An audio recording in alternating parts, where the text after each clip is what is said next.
once again, the LA Clippers have failed to get out of the first round. I'll be honest, they had a lot of bright spots this year. Ivica Zubac having a career year with James Harden at the helm. Kawhi missing half the season and still being able to secure the 5th seed in a tough Western Conference really says a lot about this team and our guys. Norman Powell also took a big jump this year. And Kawhi really started to get back into his top 5 player form throughout the last 20 or so games of the regular season. And then obviously it all went downhill from there.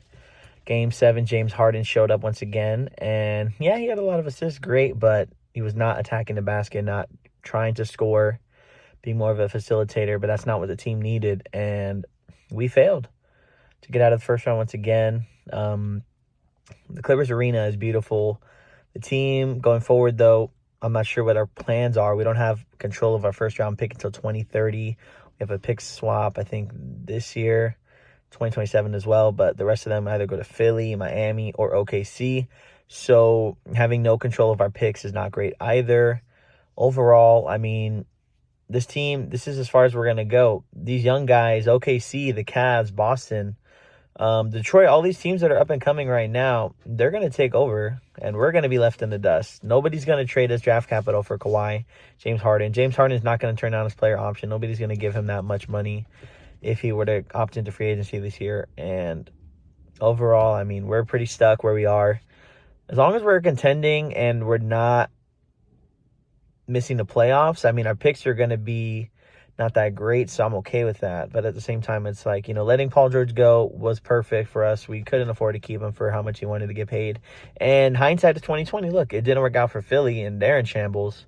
Us, at least, we're able to make the playoffs. This team really stepped up a lot, and I'm proud of what we were able to accomplish. But at the same time, we've continued to fail and fail and fail to get out of the first round. And we don't have any excuses this year. Kawhi was fully healthy for the playoff run, and we faced a pretty depleted Nuggets team that has no depth.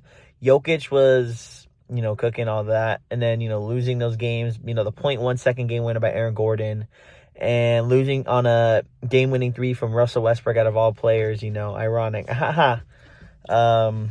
Overall, it's pretty sad, as a fan. I'm very appreciative of Steve Ballmer wanting to give as much as he can to this team. But right now, I think these next couple of years might be pretty bleak in terms of not having any draft capital. Obviously we can't just blow up the team because nobody's going to give us anything of value for Kawhi or James Harden, maybe some seconds or some not that great role players for them if they were to even try to match their contracts. So overall, we're pretty stuck where we are for these next couple of years. So I'm hopeful that, hey, as long as we make the playoffs, I'm okay with that, because we're not going to continue to give OKC strong picks and these other teams strong picks. But it's not looking too great right now. It's another year of heartbreak for the LA Clippers.